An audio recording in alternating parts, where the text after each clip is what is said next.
Boa noite a todos, é uma alegria estar aqui mais uma vez. Confesso a vocês um pouco de dificuldade, né? Aliás, sempre é uma dificuldade falar, pregar. Mas tem dias que a gente tem mais dificuldade, porque de certa forma, para mim falar de família, ainda mais o tema que foi proposto a mim, né? Eu vou falar sobre frutuosidade, porque no primeiro domingo falamos sobre conjugalidade. Domingo passado o Tassinho falou sobre reconciliação e hoje eu vou falar sobre frutuosidade. Então, família é algo que eu tenho pensado aí, vivido os últimos 25 anos da minha vida, né? Eu tenho vou fazer 24 de casado, mas quando comecei a namorar a Luciane, eu não comecei a namorar uma namorada, eu comecei a namorar a minha esposa, porque eu falei para ela que eu não queria namorada. E fui lá na igreja do Evangelho Quadrangular buscar uma diaconisa, né? Vocês não sabem, mas a Luciane era diaconisa da igreja do Evangelho Quadrangular. Aleluia!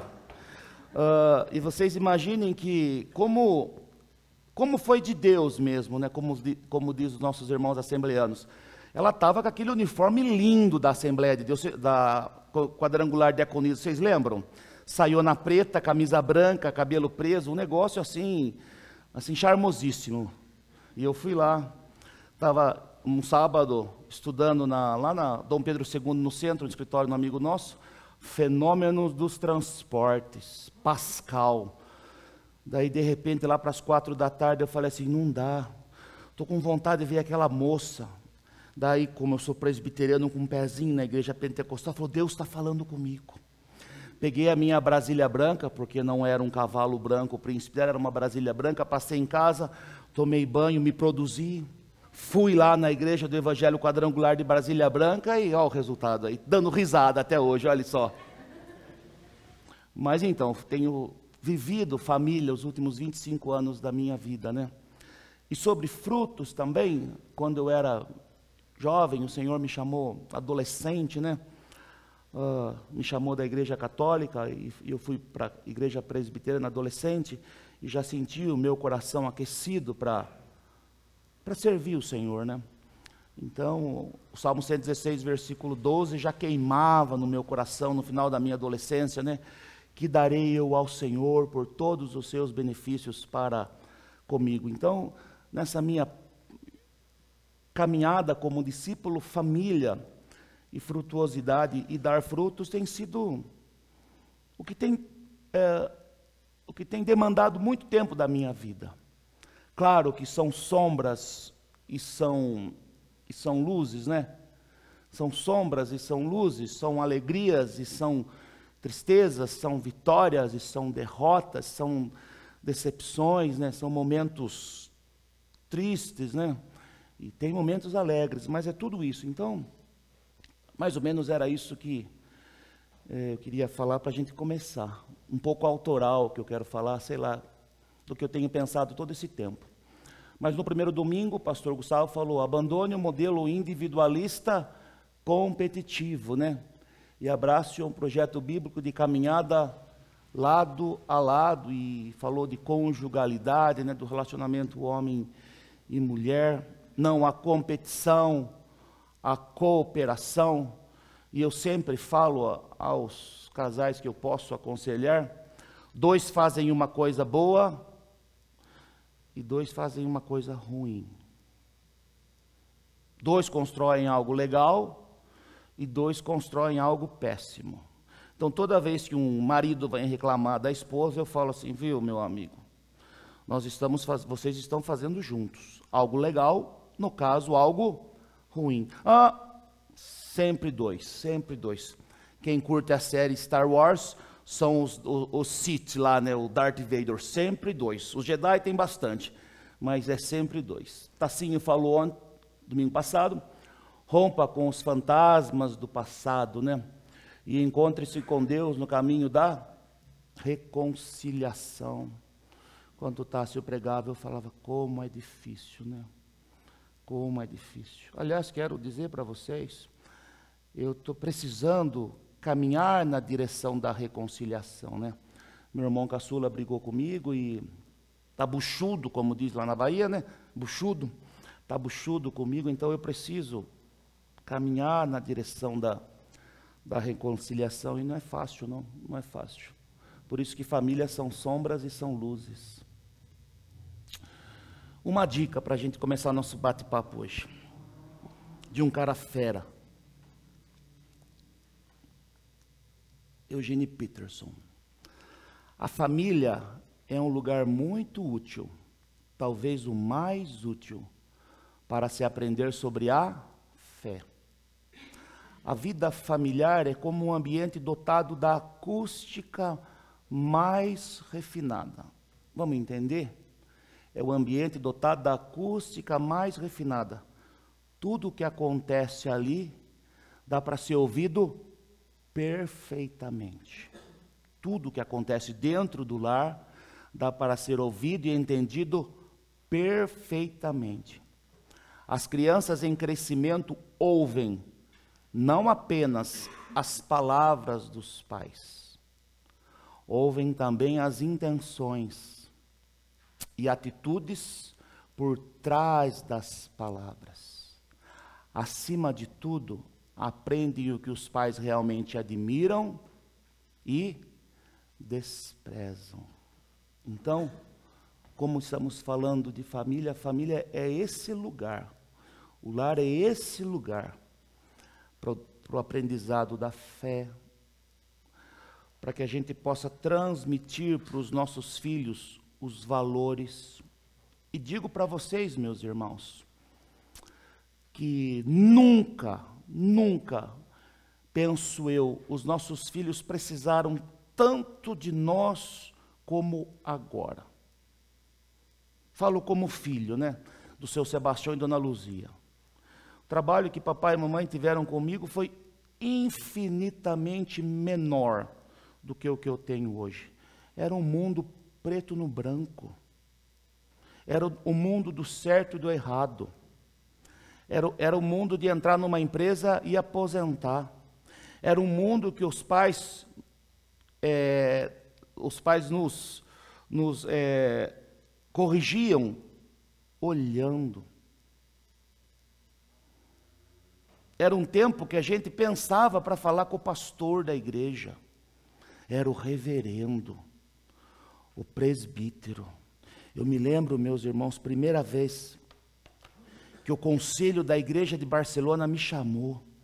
Minhas pernas bambas as minhas pernas. E eu já era essa estampa que vocês veem, esse caminhão sem freio. Já era assim já.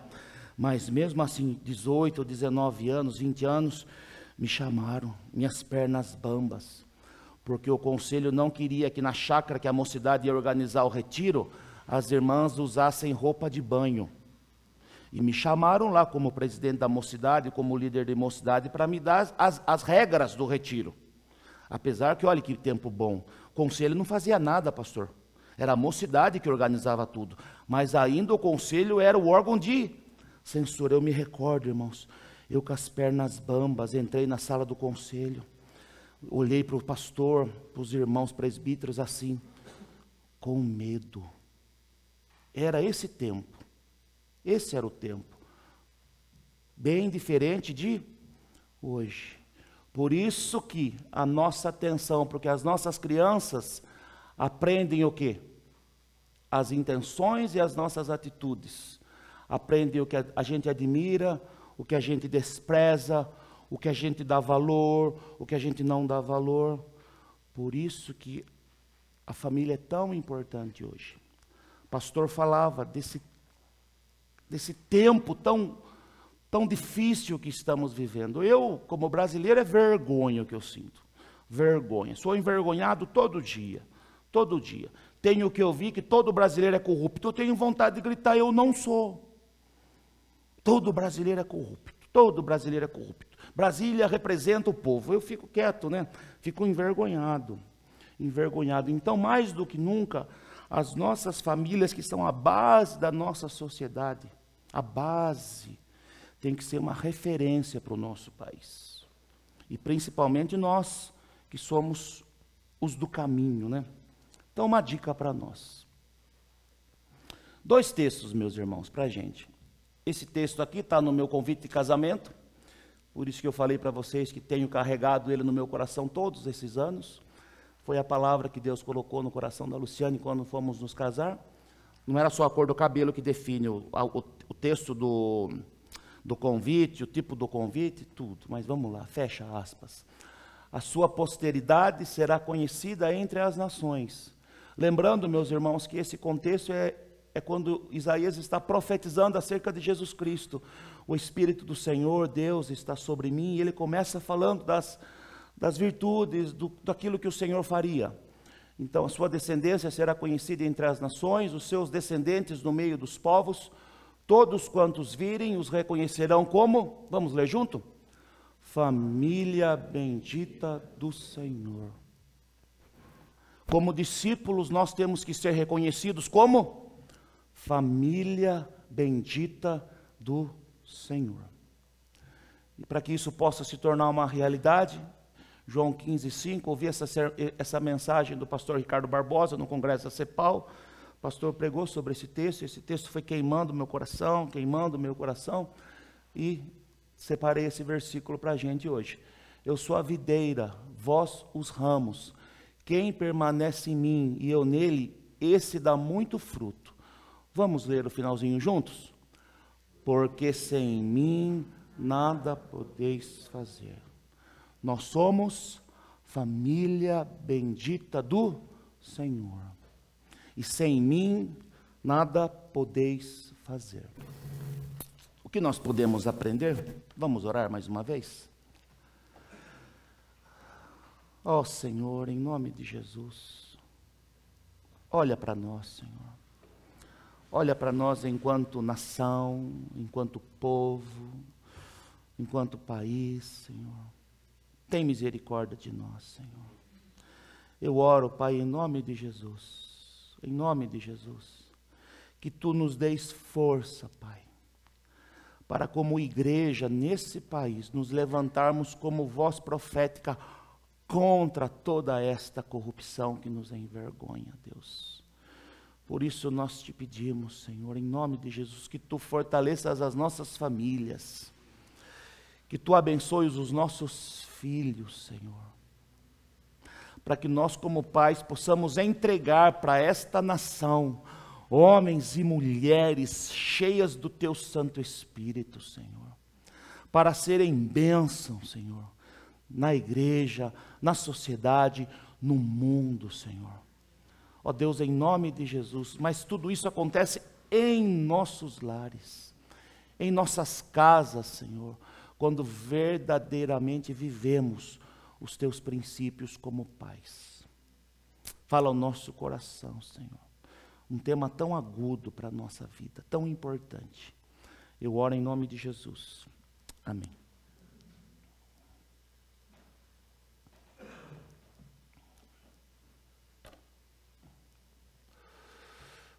Um princípio bem simples. As virtudes de uma vida frutífera, uma vida com sentido, como diz o professor Clóvis de Barros Filho, uma vida que vale a pena ser vivida.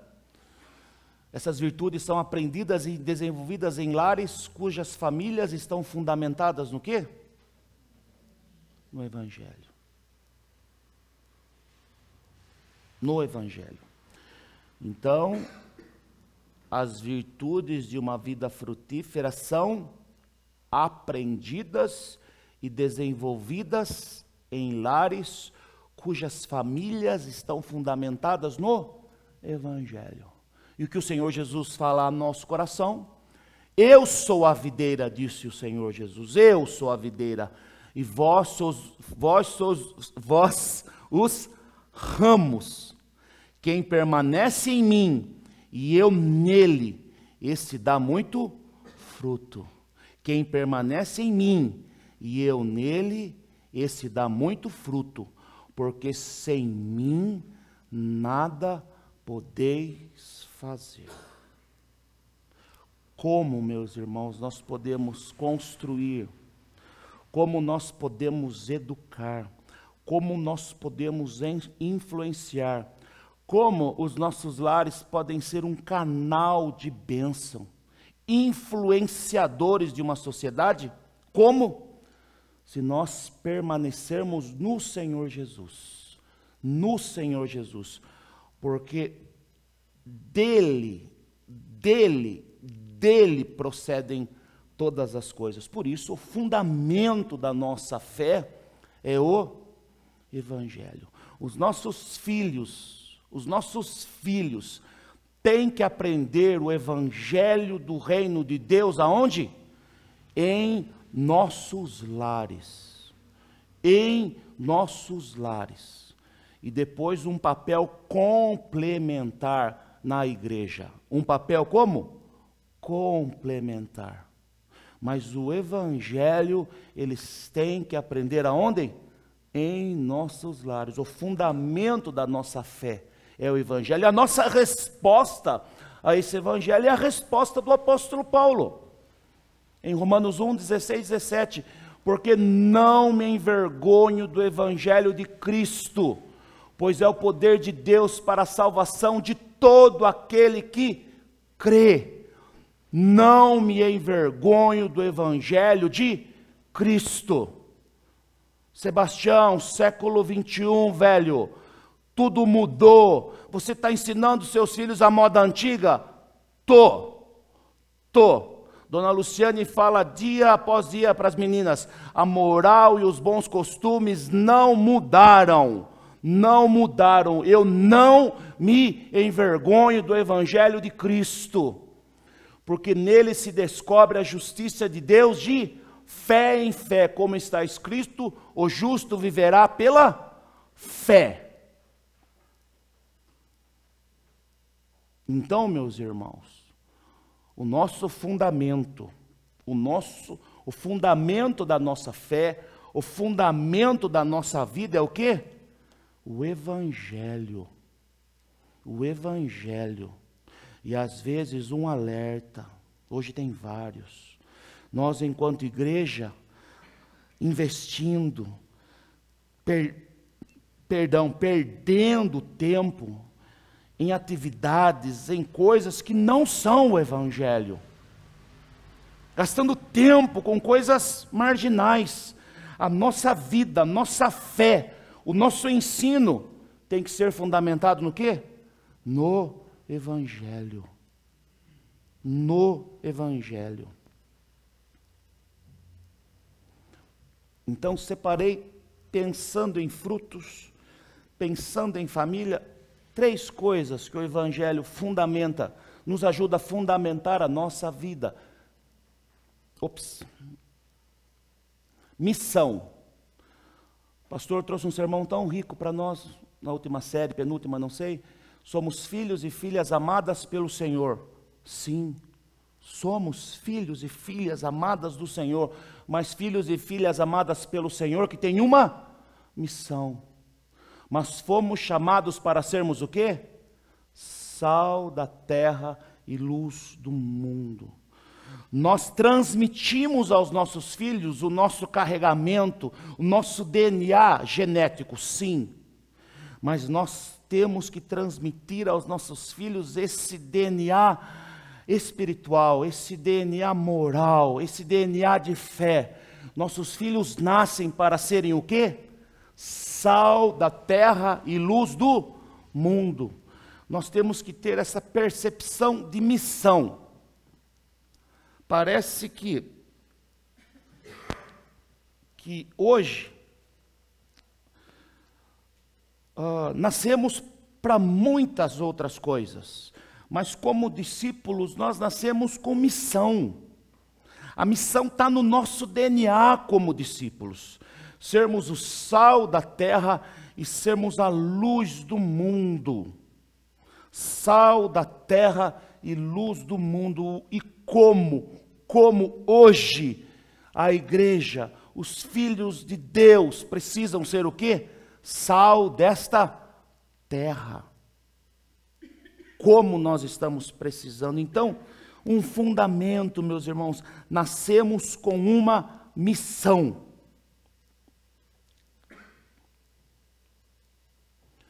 A segunda coisa, o segundo fundamento, a ética. A ética. Temos uma consciência daquilo que temos que fazer, a nossa missão, mas nós temos um jeito de fazer isso. Nós não somos pragmáticos. Os fins não justificam os meios para nós. Não justificam. Pragmáticos. Ética é a expressão do nosso jeito de ser como discípulos. É o nosso modo de viver. Viver. Eu fico pensando aqui, me perdoem, vou ser repetitivo. Também, né, vendo os Globo News, a gente perde tempo. Eu fiquei vendo, fiquei esperando as notícias naquela lista da Odebrecht, na lista da JBS, dos políticos. Quantos são evangélicos? Quantos? Muitos, muitos. A ética cristã é a expressão do nosso jeito de ser como discípulos. É o nosso modo de viver. E com uma baita, meus irmãos, de uma intencionalidade. Por que você é esquisito assim? Não sou esquisito, sou japonês com nome de baiano, não tem nada de esquisito. Papai nasceu no dia de São Sebastião, 20 de janeiro, e o quinto filho de Luzia, aprove ele me chamar de Bastião. Mas eu tenho um jeito de ser cristão.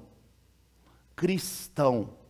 Eu sou discípulo de Jesus Cristo. Eu tenho que ter intencionalidade disso. Porque não vai pegar pela esquerda, presbítero? A esquerda, cristão não vira. Cristão vai virar para a direita. Mas, presbítero, não dá para fazer aquele negócio? Não dá. Cristão não faz esse tipo de... E fala porque não faz.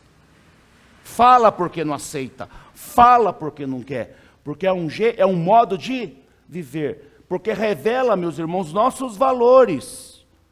Nossos valores. Vocês lembram que as criancinhas, Peterson nos ensinando? As criancinhas aprendem com as nossas atitudes. Com o que valorizamos, com o que não valorizamos. As criancinhas aprendem porque os nossos valores revelam, as nossas ações revelam os nossos valores. Honestidade, autenticidade, simplicidade, moderação, contentamento. Contentamento. Então, esses valores, eles revelam o que nós somos. A nossa ética, o nosso jeito de ser. Meus irmãos, em todas as atividades nossas, não tem que ter dúvida do que nós somos. Porque se tiverem dúvidas, deu ruim. Deu ruim. Não precisa ficar com essa barbona igual o Gustavo fica, para ficar com cara de Calvino, para ser um presbiteriano calvinista. Mas é o nosso jeito, a nossa ética. Eu gosto da ideia de limite. Até aqui, ok. Aliás, um dia na escola dominical eu usei isso. Existe o mundo, as coisas dos cristãos, existem coisas que têm intersecção. Ok, normal, tem intersecção. Tem coisas que estão para o lado de lá e tem coisas que estão para o lado de cá. Porque a nossa ética, então, temos no nosso DNA o que temos que fazer, sabemos o que temos que fazer, sabemos como temos que fazer, ética, para nós, os fins importam, sim, importam. E em terceiro, sabemos o que temos que fazer, sabemos como temos que fazer, e sabemos por que fazemos, Uma das marcas mais características dos cristãos, pois temos o coração anelando pela eternidade. Eternidade. Gosto muito quando o Gustavo fala da eternidade, que nós, alguns irmãos, muitos irmãos estão nos céus esperando a volta de Cristo, Mas quando o Senhor Jesus voltar, novo céu e nova terra. E eu fico pensando, sabe, eu sou guloso, não dá para perceber, mas sou, né? Isaías fala que vai ter carne gorda. Eu fico pensando, né? Carne gorda, não tem colesterol, não tem diabetes, não tem triglicérides, não vou precisar tomar o remedinho da pressão. Carne gorda. E penso mais ainda, seu Hélio, para harmonizar uma carne gorda, um vinho com bastante acidez. Uma Pinot Noir, pastorzinho. Porque lá, aquele vinho lá de João 2, eu penso numa Pinot Noir, bem ácida, bem frutada, com carne gorda. Então a nossa esperança, nós temos a esperança, sabemos que as coisas não é só o aqui e agora. Não é só o aqui e agora. E agora um alerta para nós, né? Mais um. Do nosso mestre C.S. Lewis. Compartilhei isso no nosso grupo pequeno quinta-feira. Que, aliás, você estava falando de ragu. Quinta-feira fizemos lasanha, não a bolonhesa. Lasanha com ragu. E molho de tomate artesanal também. Não vou falar quem fez. Na casa do Miguel teve creme, meu amigo. Aleluias. Aleluias. Mas vamos lá. Prestem atenção nessa afirmação de C.S. Lewis. Desde que os cristãos pararam de pensar na outra vida, é que começaram a falhar nesta. Paramos de ter esperança, um olhar para a eternidade, nos preocupando só com o aqui e agora, e a preocupação com o aqui e agora afetou um pouco a nossa ética, um pouco mais larga, e esse enlarguecer da ética não sobra muito tempo para a missão. Não sobra muito tempo para a missão e nem para a família, né? Começaram a falhar nesta. Quem almejar o céu terá a terra como acréscimo. Quem almejar a terra não terá nenhuma e nem outra coisa. Meus irmãos, a gente podia ler essa frase, chamar o pastor e acabar.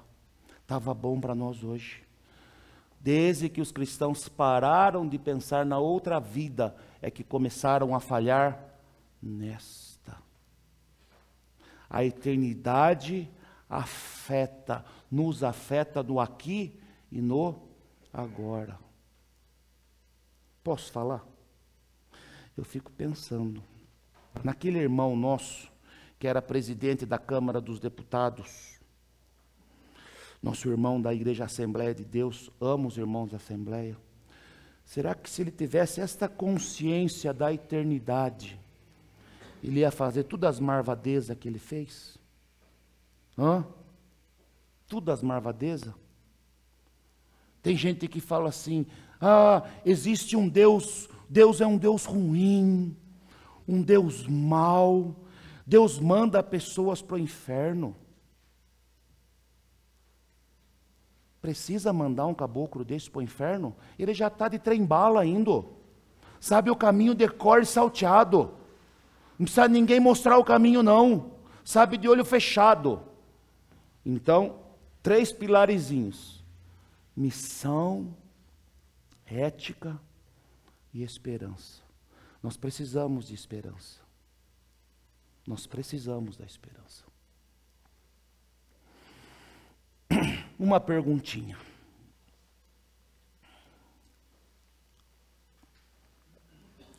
Falamos de missão, moral, está na moda, esperança.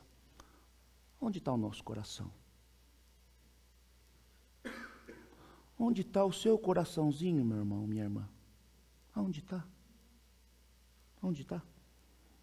Outra pergunta. Onde está o coraçãozinho dos seus filhos? O que é importante para eles?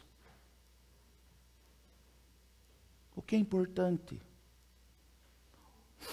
O que faz eles sonharem? O que é importante para eles? Pensem nisso. a sua posteridade será conhecida entre as nações. Pensem comigo, meus irmãos, essa palavra profética acerca de nós, que nós seríamos conhecidos entre as nações, povo de Deus, e no meio dos povos, né? E os seus descendentes nos meios dos povos, os nossos filhos, os filhos dos nossos filhos, olhando para o Salmo 128, né? Que o Senhor abençoe os filhos dos filhos, paz sobre Israel, olhando um pouco para o Salmo 128, pano de fundo. E os nossos filhos, os filhos dos nossos filhos, no meio dos povos, sendo reconhecidos como filhos de Deus. Nos reconhecendo como família bendita do Senhor. Um alerta, meus irmãos, um alerta. Se não ensinarmos esses fundamentos em nossos lares, nós comprometemos o futuro dos nossos filhos. Comprometemos o futuro deles. Pastor Jeremias Pereira, daquele jeito dele, maravilhoso, ele fala: irmãos, irmãs, em nome de Jesus, Deus nos dá filho para povoar o céu, para ser bênção. Então nós comprometemos o futuro dos nossos filhos.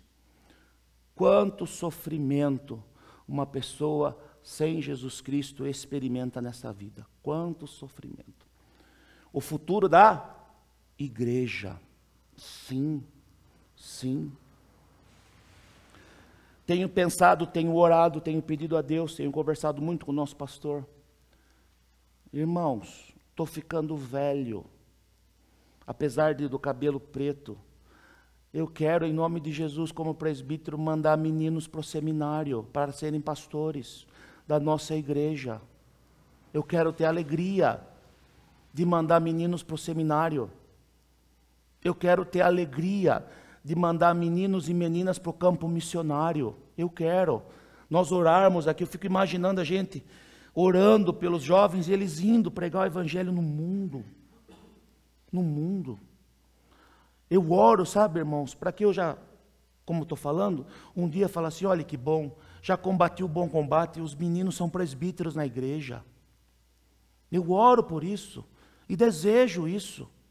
E desejo, assim como no meu coração, quando eu era menino, queimou isso. No coração de outros queimem. Porque o futuro da igreja,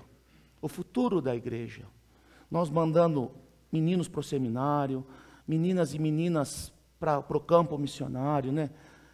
Meninos anelando serem presbíteros, diáconos, querendo servir a igreja. E nós comprometemos o futuro do quê? Da sociedade. Preciso falar isso? Isso eu não vou nem falar. Sem comentários. Um texto tão maravilhoso, Deuteronômio 6.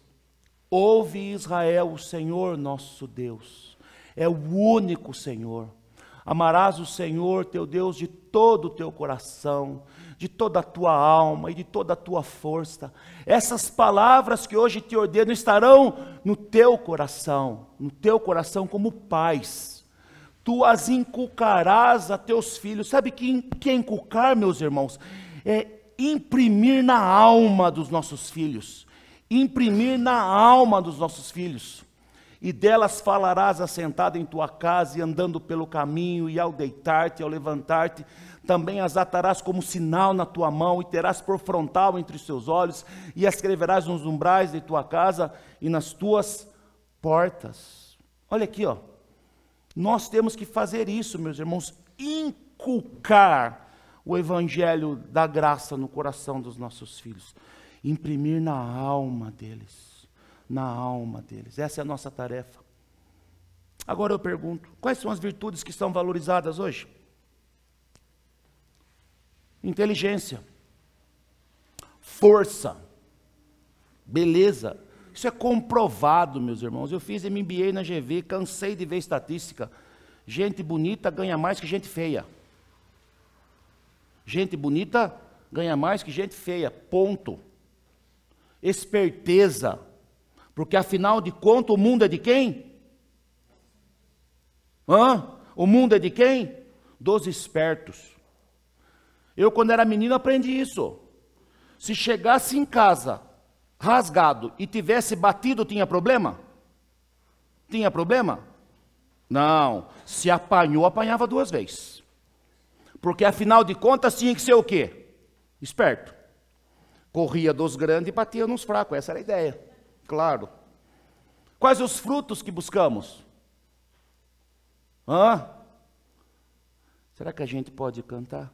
O que me faz viver, eu sei é isto, de Jesus o Cristo, o amor. Sérgio Pimenta, falecido. Era tão bom que Jesus levou para ele cedo. Dinheiro? Felicidade? Porque afinal de contas, eu quero ser feliz. A nossa felicidade depende da infelicidade de alguém? Para mim ser feliz, para eu ser feliz, eu preciso que alguém seja infeliz?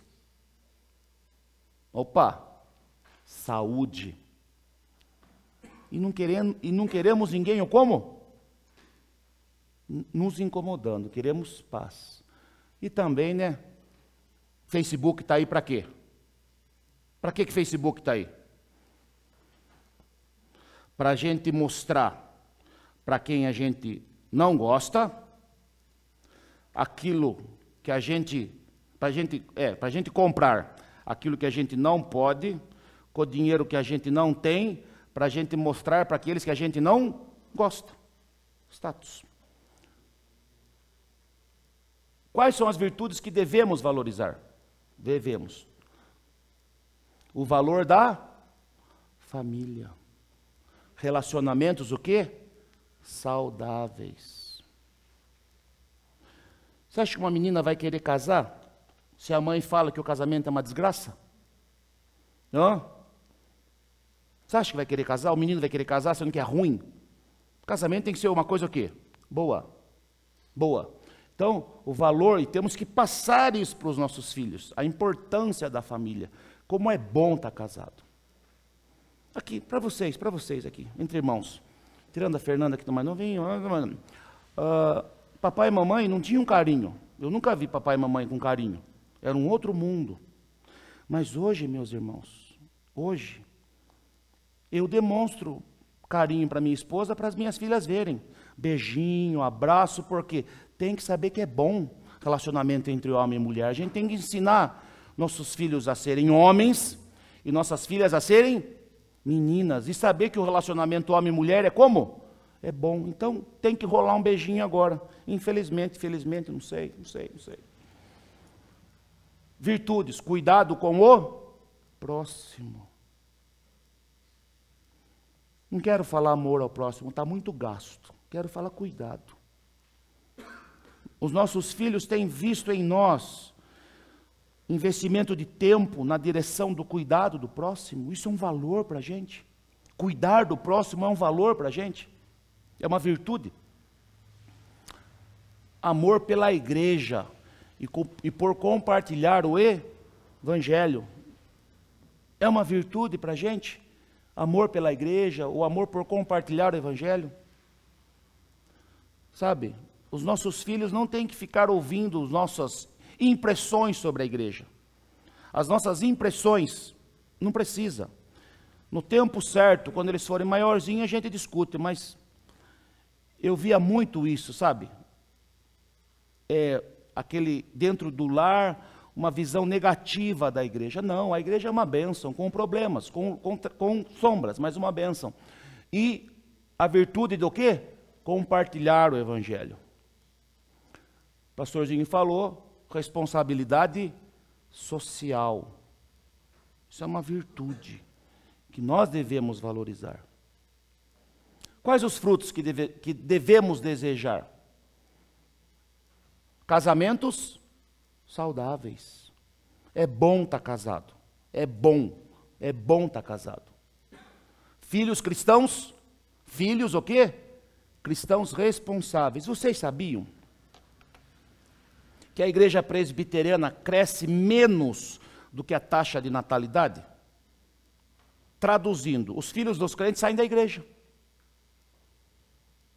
Nós temos filho e sai da igreja. E nós queremos o quê? Desejamos o quê? Filhos cristãos responsáveis. Ah, como precisamos disso. Cidadãos cristãos responsáveis. Cidadãos cristãos. E temos que almejar o quê? Crescimento. Não falei que o presbítero quer orar aqui para mandar gente para o seminário, gente para o campo missionário, sabe? Para crescer, não tem jeito. Finalizando já. Mais uma pergunta. O que é importante para nós? Falamos de família, falamos de frutos. O que é importante para nós? O que nós temos ensinado aos nossos filhos? Eu gosto dessa esperança cristã, que o Senhor oferece todos os dias para nós a possibilidade do recomeço. Uma folha branca, eu gosto disso. O que temos ensinado aos nossos filhos?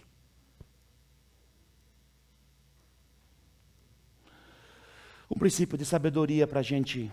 Vamos ler juntos? Vamos ler juntos? O temor do Senhor é o princípio do saber, mas os loucos desprezam a sabedoria e o ensino.